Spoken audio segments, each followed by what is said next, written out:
versículo 1, porque, amados, eu confesso que em alguns momentos eu chorei sobre essa ministração. Eu já preguei essa palavra outras vezes, mas não com essa conotação, com essa direção que Deus colocou para nós nessa noite. A palavra do Senhor diz: e naquele mesmo tempo estavam presentes ali alguns que lhe falavam dos galileus, cujo sangue Pilatos misturara com o seu sacrifício. A palavra do Senhor que Deus tocou para nós dividirmos nessa noite é uma palavra de juízo. Meu Deus, é uma palavra de juízo. Amém. Glória a Deus, aleluia. Pastor, o que é uma palavra de juízo? É um alerta para a minha salvação e para a tua Glória a Deus. para não perdermos a salvação. E a palavra diz assim, trabalhando nessa palavra, irmãos, o texto na realidade é bem pequeno, é uma parábola que vocês vão ver, tem 4, 5 versículos, tá? E muitas vezes eu preguei só a parábola, mas o anterior à parábola, esses 5 versículos anteriores, é que fazem o contexto, aliás, o texto tem um contexto para que nós entendamos aquilo que Jesus queria falar. A palavra dele diz assim, versículo 1, e naquele mesmo tempo estavam presentes ali alguns que lhe falavam dos galileus, cujo sangue Pilatos misturara com os seus sacrifícios. O contexto disso é que alguns galileus chegaram até Jesus, falando com Jesus acerca do episódio sobre o massacre que alguns galileus, que o governador Pôncio Pilatos executara, misturando o sangue destes homens com o sangue dos animais que eles haviam levado até o templo para sacrifício. Levaram os animais até o templo para sacrifício. Por favor, templo, não sabemos, a Bíblia não diz a causa que Pilatos os matou. Foi por isso, foi por aquilo, obrigado. Mas a Bíblia diz que Pilatos envia uma guarnição e essa guarnição mata aqueles galileus juntamente com os animais. Por isso a Bíblia diz que Pilatos misturaram o sangue dos sacrifícios com o sangue dos galileus. E por que os judeus foram até Jesus? Perguntar o que para Jesus? Também a Bíblia não nos diz. Mas o texto nos leva a pensar e nos dá esse direito de imaginar, baseado naquilo que a palavra de Deus nos mostra, o que eles poderiam estar esperando de Jesus. Eles interrogavam a Jesus acerca desse acontecimento. E qual era o motivo? O texto não diz, mas o contexto me permite presumir, supor que o juízo, o ato praticado por Pôncio Pilatos, era a causa desses judeus terem ido até Jesus. E esses homens queriam saber de Jesus qual a sua opinião, o que ele, Jesus, pensava desse acontecimento. Irmãos, vamos pensar juntos. Jesus era amado pelos judeus? Não é. Era o que mais deveria ser amado. Aquele que mais deu amor não era amado. Por quê, irmãos? Por uma série de circunstâncias políticas e religiosas, os judeus não gostavam de Jesus. Andavam com Jesus, precisavam de Jesus, seguiam a Jesus, eram curados por Jesus, mas não o amavam. É claro que eu não estou dizendo de todos, mas a grande maioria era assim. Porém, Jesus, esses homens foram até ele. Jesus, ele é onisciente. Então Jesus sabia o íntimo, a intenção desses homens, o porquê desta pergunta, desse inquirimento. Há suposições, e é nela que nós vamos pregar nessa noite, para termos algumas conclusões através desse texto, desta conversa, desta situação acerca dos acontecimentos que se passaram aqui no templo. Uma delas poderia ser a de colocar Jesus contra Pilatos. Jesus era galileu, certo? Jesus era galileu. Pilatos era romano. Jesus era galileu. O ato que aconteceu aqui foi contra os galileus. E quem estava inquirindo Jesus eram alguns galileus. E eles queriam arrancar de Jesus o que, irmãos? Podemos pensar dessa forma? Sim, podemos. Eles queriam pegar Jesus em alguma contradição. Olha aí. Os judeus, uma delas poderia ser de colocar Jesus contra Pilatos, porque Jesus era galileu e esses eram da região norte. Como que aqui estava Jerusalém, Samaria, Galileia. O reino do norte era o reino de Samaria. Então, reino do sul, reino do norte e a região da Galileia.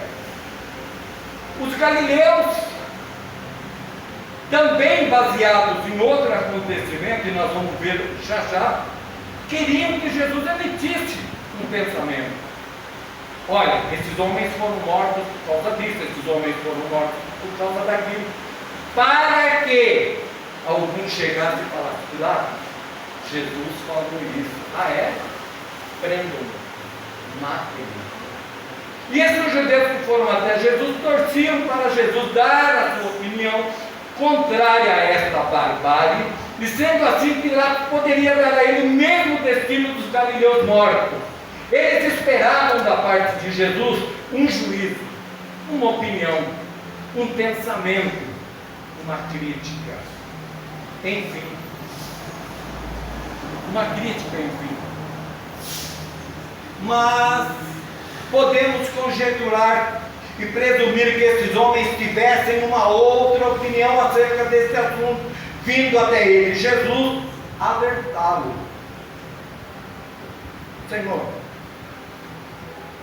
toma cuidado com o Senhor possa falar alguma coisa, porque nós sabemos que Pilato agora está, o Senhor é galileu, tenha cuidado. Não queremos que Pilato se insurja contra o Senhor. Amém? Poderia ser, por que não? Havia alguns que amavam Jesus, mas nós estamos no campo da suposição. E a mais provável, e estas pessoas queriam tecer algo que eu e você fazemos no cotidiano. Um julgamento. E é sobre essa palavra que Deus vai falar para a igreja. Amém. Amém, Jesus. Um julgamento do que, pastor? A respeito desta causa. Sabe por quê, irmãos? Sem hipocrisia. Sem hipocrisia.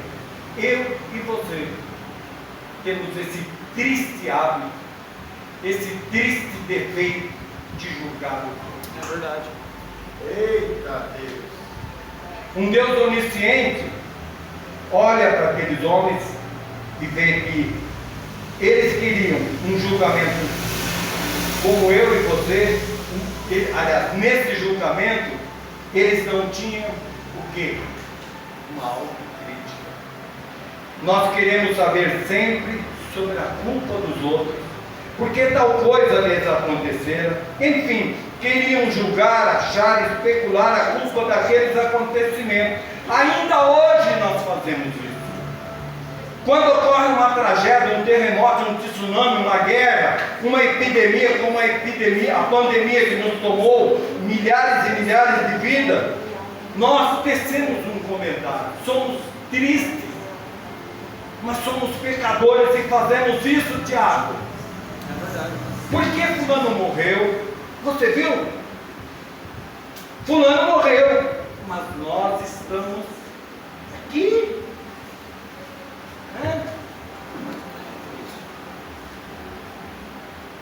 Sempre, irmão, todos nós um dia, ou fizemos ou ainda fazemos, tecemos comentários sobre coisas que Deus não nos permite. Um julgamento é tecido, é uma comparação sórdida, podre. Sórdida, podre. E nós temos um fundamento bíblico contrário a isso. Verdade, Pai. Mas não o praticamos. Romanos 12:1. Coloca aí, amado. 12:1. Temos a triste notícia, Tiago, temos o tristifício, vou dizer assim. Ele morreu queimado. Você não sabia? Queimado? Mas também não era uma boa pessoa. Não era uma boa pessoa, não que eu saiba. Dessa maneira. E aquele cara lá que morreu afogado? Também? Morreu afogado? Bebia? Mas aquele outro lá não morreu nem queimado, nem afogado. Ele morreu atropelado. Mas você não sabe? Não. Era desviado. Não sabia não. Há muito tempo que ele não ia à igreja. Somos podres. Não devemos mentir a nós mesmos. Devemos fazer uma introspecção sobre nós.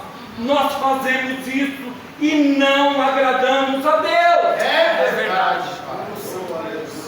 Igreja do Senhor, há claramente nesta afirmação, neste pensamento, quando isso ocorre, uma autojustiça, uma autoexaltação e também uma autocrítica aos que morreram. E no final, um exame com uma nota podre. Sou melhor que ele. Sou melhor que ele. Sou melhor que ele. Eu estou aqui. Estou vivo. Meu Deus. Esta palavra, irmão, de Jesus nos fala nesta noite, que não importa a forma como morremos, mas o modo como morremos sem Deus e sem arrependimento. Isso importa. Nesses acontecimentos é bom ressaltar que há dois fatos. Tratava-se de um massacre, um assassinato, o outro é um desastre de ordem natural. Um foi feito por um juiz humano, um homem que tinha poder para mandar matar, um governador de Roma, um juiz de Roma, ou melhor, um governador mesmo. E o outro foi uma coisa de ordem natural, uma torre caiu sobre pessoas. Uma permissão de Deus. Permissão de Deus, pastor? Sim. Deus é soberano sobre todas as coisas, sobre tudo e sobre todos. Às vezes Deus permite um parente nosso morrer para ele não ir para o inferno. Saiba disso. Deus ceifa uma vida porque ainda pode julgá-la naquele momento. E Deus que sabe todas as coisas sabe que se essa vida caminhar mais alguns anos, ela vai se perder. Ela vai se perder. Deus fiel e verdadeiro, aleluia. Então Jesus nos convida a olhar esses acontecimentos como um exame, irmãos. E é isso que nós temos, porque essa palavra é um exame todos os dias para a nossa vida. Aleluia. Não olhar por fora, a forma, mas olhar por dentro de nós, o modo. Uma autocrítica.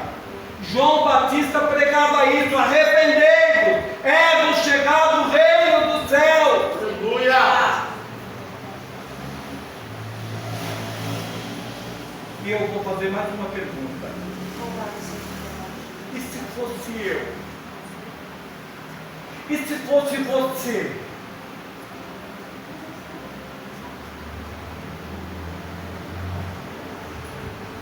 será que eu estaria pronto? Será que eu estou pronto para me encontrar com Deus? Meu Deus. Olha aí, papai. Senhor, porque nós somos sempre tentados a falar, a mensurar. Mensurar é medir a fé dos outros, mas nunca nós. Meu Deus, que forte essa palavra. A morte dos outros, nunca a nossa. Mas a pergunta que não quero calar é: quantos melhor que eu e melhor que você a Covid levou? É verdade. Muitas vidas. Quantas vidas? Não sei. Pessoas piedosas foram ceifadas. E Deus não viu? Foi a vontade dele. O fato de estarmos vivos hoje não significa que somos ou que fomos melhores que eles. Não significa. É dessa maneira, Jesus. Nós temos a horrível tendência de julgar o próximo. Meu Deus. Se separou? Até que aquele casamento durou bastante. Eu sabia que não ia dar certo. Está doente? Também. Não ora, não vai para a igreja, não busca Deus. Perdeu tudo. Você está de brincadeira. Verdade? Perdeu tudo. Sim, você não sabia? Irmão, também com aquela igreja que ele frequenta. Somos pródigos nisso. Somos pródigos nisso. Mas Jesus aproveita a ocasião e entrega esta palavra para aqueles homens e para nós. Aleluia. No versículo 12.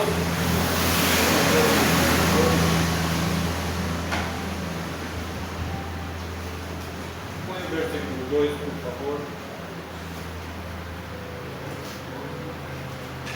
Aleluia. E respondendo Jesus disse-lhes: cuidai vós, que esses galileus foram mais pecadores do que todos os galileus por terem padecido tais coisas?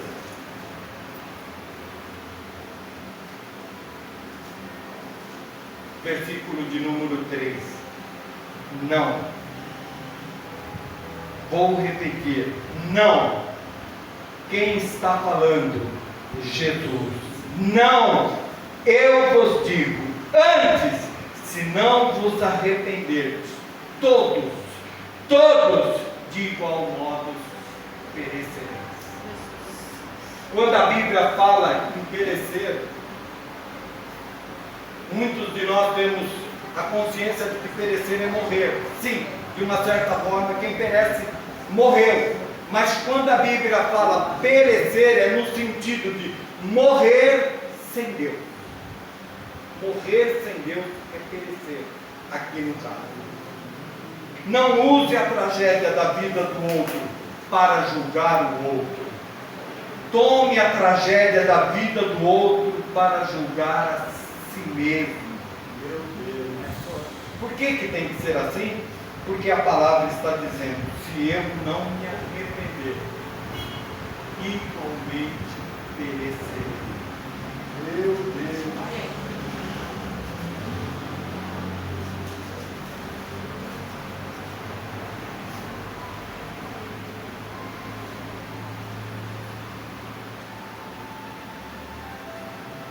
Senhor, esse que nasceu assim, quem pecou? Foram os seus pais? Foram eles? E Jesus responde: nem ele pecou, nem seus pais pecaram, mas é assim para que se manifeste a glória de Deus. Aleluia, Jesus. A glória de Deus tem que tomar as nossas vidas. Meu E Deus. nós temos que nos arrependermos de tal modo que, em vez de julgar, passemos a ser frutíferos para a casa de Deus. Aleluia. Porque homens piedosos morreram. Verdade. Estevão, João Batista, Paulo, Pedro, Isaías, Estevão, apedrejado. João Batista decolado. Paulo, crucificado. Pedro, crucificado de cabeça para baixo. E Isaías foi enterrado. Meu Deus. Eu vou fazer uma pergunta para a igreja. João Batista era o que de Jesus? João Batista era o que de Jesus? Primo. Mostra para mim um versículo na Bíblia em que Jesus para chorar por João Batista.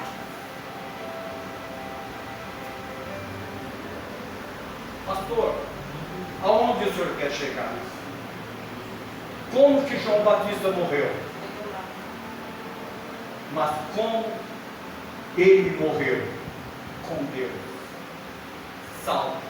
Jesus não se preocupa com a morte dos salvos. Muito pelo contrário, a Bíblia diz que ele se alegra. Meu Deus, Ele se alegra. Jesus não se preocupou com João Batista porque está salvo. Meu Deus. Está salvo. É mais um que está com ele eternamente na glória. Aleluia. Não vai se preocupar mesmo. João estava salvo quando foi decolado. Agora vamos ver o versículo de número 4.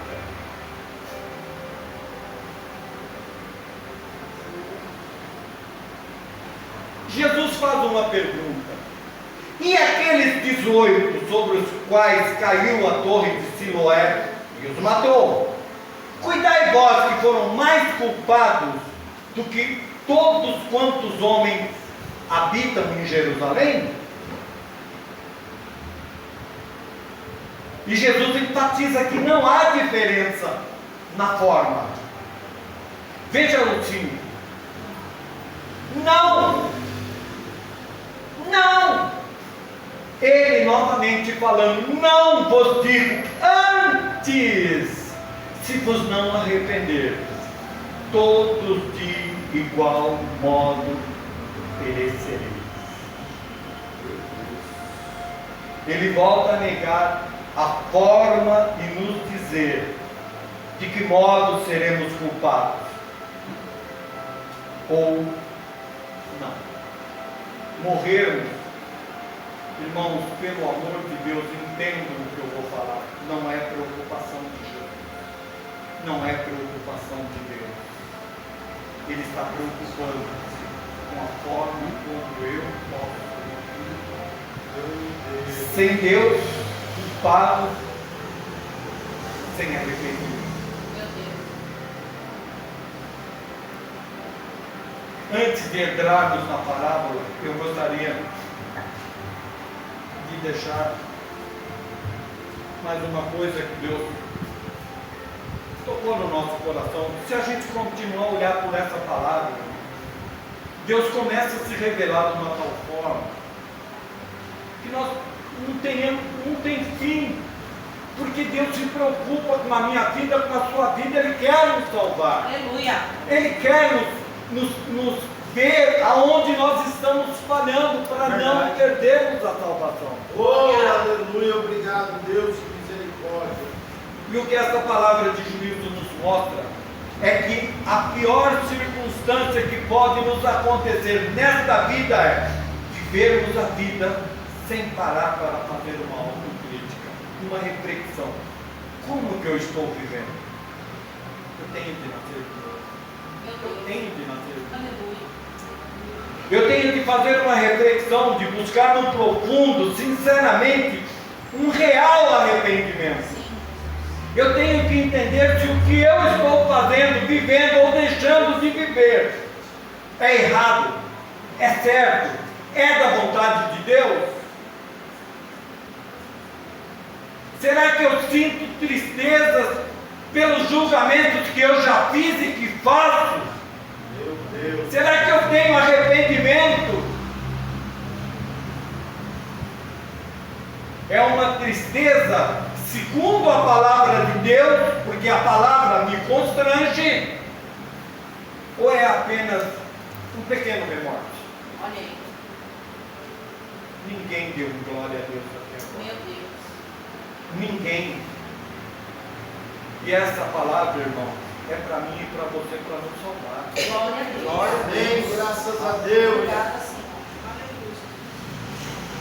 Obrigado, Jesus. E por fim eu mudo. Não só deixo de fazer e julgar, porque é errado, mas passo a fazer o que é certo, segundo os mandamentos de Deus, a palavra.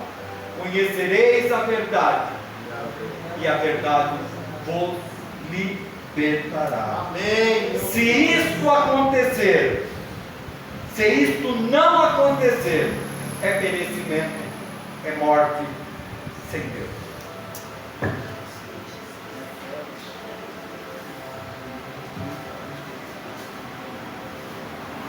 Ou eu me arrependo e vivo, ou não me arrependo e morro sem Deus. Não há meio, não há meio termo, não há meia salvação.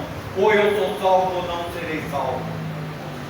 Veja, irmão, a quem Deus chama, Deus dá cargo, Deus dá privilégios espirituais, claro, estou falando. Pastor, quais privilégios eu tenho? Você tem a Bíblia? Quem tem a Bíblia aí? Levanta ela.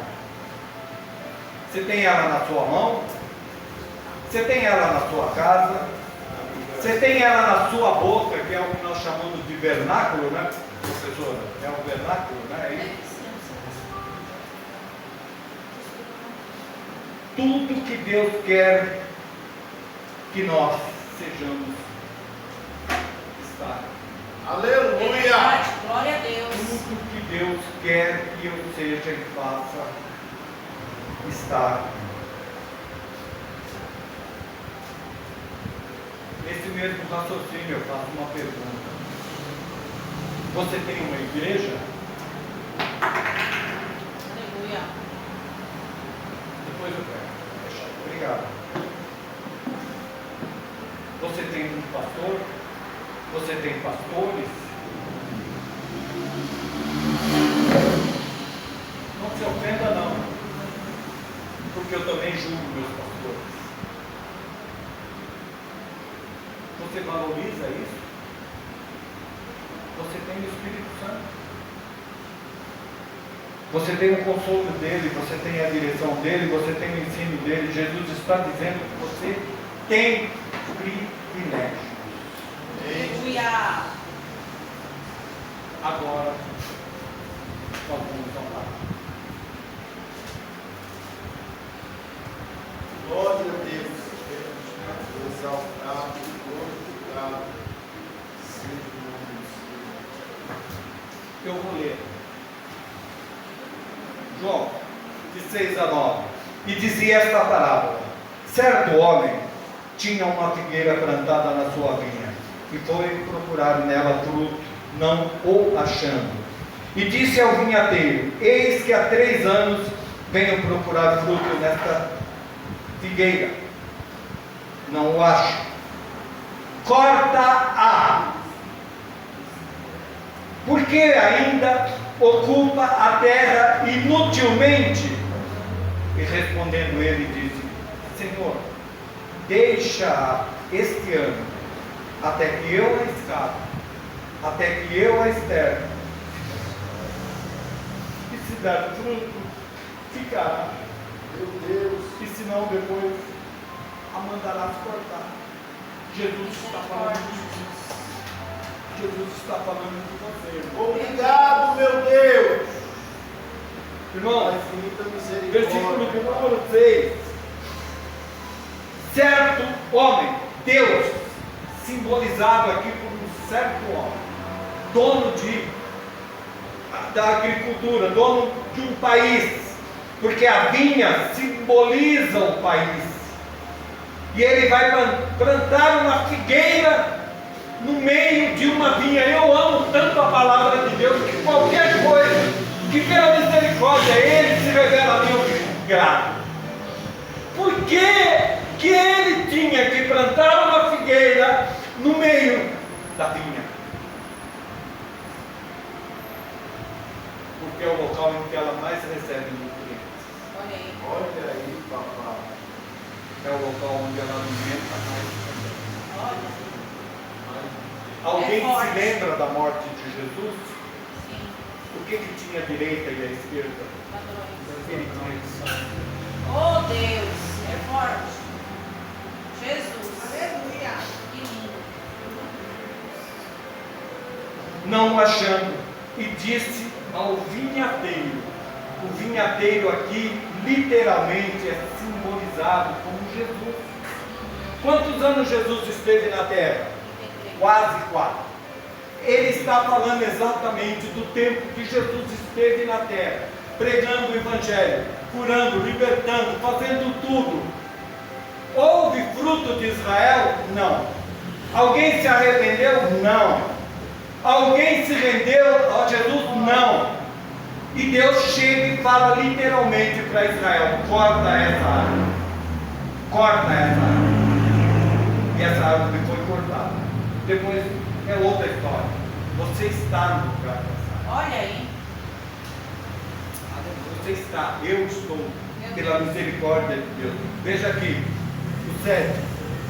E disse ao vinhateiro: eis que há 3 anos venho procurar fruto nesta figueira e não o acho. Corta! Eu amo essa palavra, sabe por quê, irmão? Porque nós temos a hipocrisia de só falar que Deus é amor. Sim, Ele é. É a essência dele. É a essência, Ele não pode mudar. Ele já nasce com amor, Ele é amor. Ele faz tudo por amor. Aleluia. Mas Ele é fogo consumidor. Sim. É verdade, justiça. Nós só queremos pegar na Bíblia aquilo que nos agrada. Não é à toa que nós mais pregamos Lucas 5. Queremos só pesca maravilhosa, mas não queremos conserto. Meu Deus.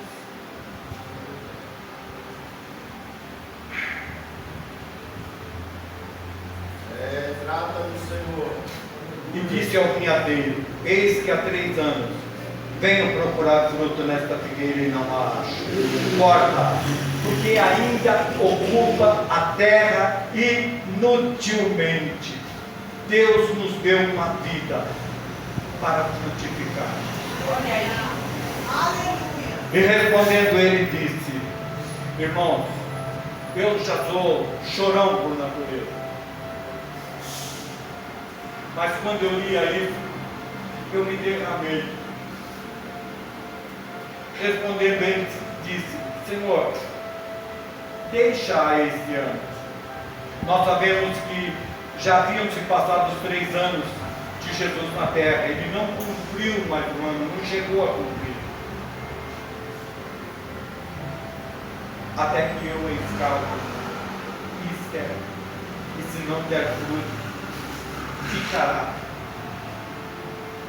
E se não, depois abandonará.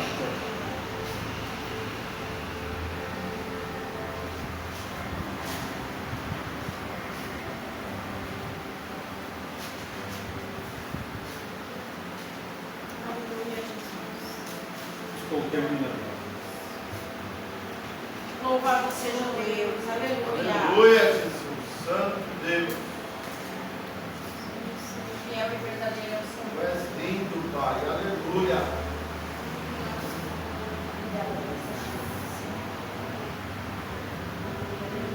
Versículo de número 8.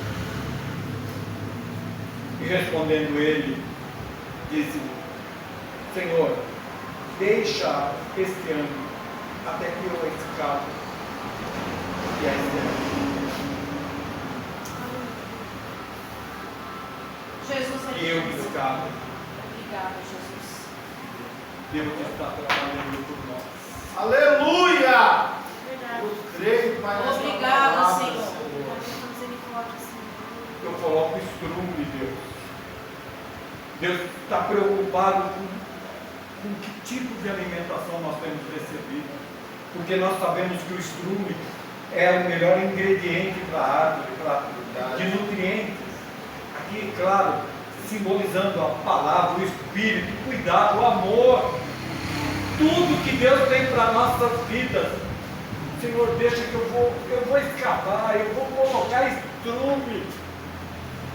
Literalmente falando, Deus se humilha de pegar estrume pela minha vida, pela tua vida. Olha aí. E nós não valorizamos. Verdade, tem Meu misericórdia de nós, Deus. Jesus. Tem misericórdia, Deus. Quando ele fala que ele vai fazer valo, nós sabemos que você faz em volta de uma planta para que ela retenha mais água, mas aqui cavocando a nossa vida para que nós possamos produzir mais, fazer mais, nos render mais, nos humilharmos mais, amarmos mais, lermos mais, nos derramarmos mais, Aleluia. fazendo sucos em redor da minha vida, da tua vida, irmão. Oh, meu irmão, eu aplaudiria se Jesus que nos ama, e nós não merecemos.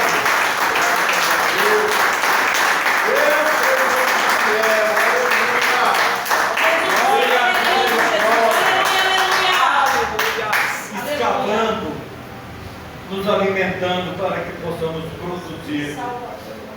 E eu continuo dizendo, Ele continua trabalhando por nós. Glória. Adubando, enviando a palavra que é a seiva da árvore, que conduz a seiva por dentro da. Eu não sei explicar como que é, mas a seiva é que vai até os galhos, vai até a raiz, ela é o sangue da árvore. Adubando, enviando a palavra que é a seiva que conduz o Espírito Santo sobre nós, para dentro de nós. Porque Deus não quer que nós permaneçamos infrutíferos. Amém. Irmãos, quando alguém chega até nós, e quando eu falo até nós, porque eu sou parte da igreja. Amém. O fato de eu estar aqui pregando essa palavra é simplesmente pela misericórdia dele, porque eu não merecia, não sou melhor do que ninguém. Não sou melhor do que ninguém, não conheço mais do que ninguém, simplesmente Deus achou em mim talvez a única qualidade. Eu estou aqui, Senhor, eu me disponho, mas não sou melhor, não sou melhor, não sou. Tem pessoas que aqui no púlpito dizem que quando fazem isso ou aquilo, eu gostaria de ter esse poder, mas eu não tenho. Mas eu clamo por um que tem o poder de mudar a tua vida e de mudar a minha vida. Amém. Glória. Por que nós devemos frutificar, pastor? Porque como igreja, e eu tenho certeza que os meus pastores vão entender o que eu falo, eles não são bebezinhos na fé. Às vezes, atraímos pessoas. Uma figueira. Jesus foi procurar fruto. A primeira coisa que chamou a atenção em Jesus foi as folhas. As folhas eram lindas. E a figueira é diferente. A figueira primeiro nasce o fruto, para depois a folha. Se tem folha, tem que ter fruto. Então, quando você leu essa parábola e não entendeu, se não entendeu, é isso que aconteceu. Jesus vai até a figueira, procura fruto e não acha. E amaldiçoa. Que nunca mais ninguém coma fruto de ti. Parece uma palavra muito. Mas sabe o que Deus está falando com essa palavra? Nós temos a obrigação de salvar aqueles que vêm até nós. Nós não podemos só ter folhas, porque pastor, irmãos, irmãs, missionárias, levitas, se nós atrairmos os outros até aqui, glórias a Deus, mas se não tivermos frutos, as folhas não sustentam. Meu Deus. As folhas não sustentam. Eles virão.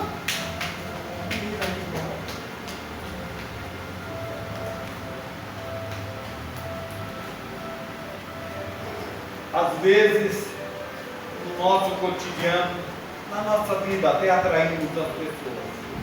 E elas chegam até nós. E aí elas veem que nós só temos folhas.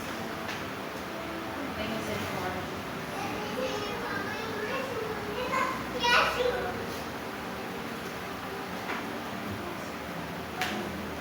Mas há uma conclusão para essa palavra. E mais uma vez eu chamo a atenção dos meus pastores, porque sei que eles não são piores. Não há conclusão para esta palavra.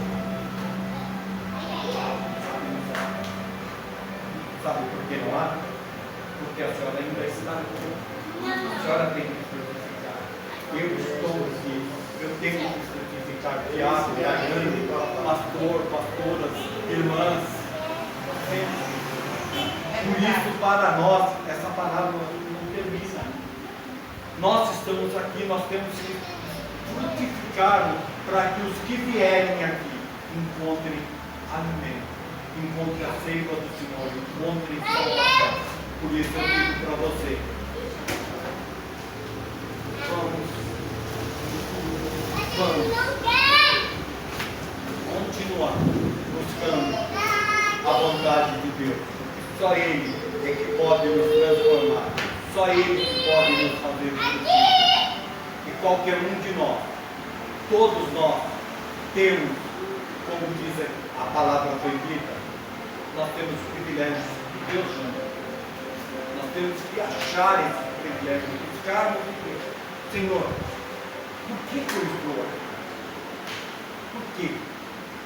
Qual é a tua vontade? Se Deus me colocou aqui, o propósito dele para a minha vida está aqui. Não está no outro lugar. É aqui que eu tenho que melhorar. É aqui que eu tenho que crescer. É aqui que eu tenho que ser bênção para vocês. E vocês serem bênção para a minha vida. Porque eu sou pastor, eu estou fraco, eu não preciso da palavra, eu não preciso de vez em quando de um puxão de orelhas, eu não preciso, eu não sou melhor. Quando a gente fala que eu sou o pior pecador, muita gente se escandaliza, mas todos nós somos. Eu só acordei hoje por causa da misericórdia dele. Eu só estou respirando agora pela misericórdia dele. Eu louvo a Deus que mesmo com essa idade Ele me deu saúde, me deu um trabalho, mas para quê? Para que eu frutifique. Amém, Jesus.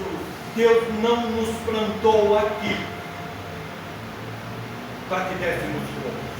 Deus nos plantou aqui para que dessemos frutos. Essa é a palavra de Deus. Aleluia, Jesus. Obrigada, Pai. Obrigada, Senhor. Aleluia, Jesus. Sabe, irmão?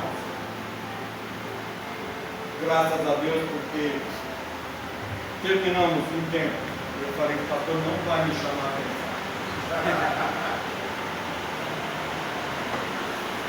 Nada foi cortado. Não cortei nada. Deus foi misericordioso. Essa palavra era para nós hoje. Amém, Jesus. A forma como vamos morrer. A forma como vamos morrer. Não entristece a Deus. O modo como morreremos. Importa. Morrer sem arrependimento, morrer sem Deus é perecimento, morrer com Deus é vida eterna. Eu sei que todos aqui estão aqui nessa noite, são cristãos. Há alguém que não entregou ainda a sua vida para Jesus, há alguém no nosso meio que não seja cristão, que não entregou sua vida para Jesus ainda. Todos são cristãos. Amém. Alguém que quer receber uma oração, que precisa ser escavado, que precisa do estudo de Jesus. Alguém que precisa nessa noite de ser fortalecido, porque Jesus prometeu que Ele estava nos escavando, cuidando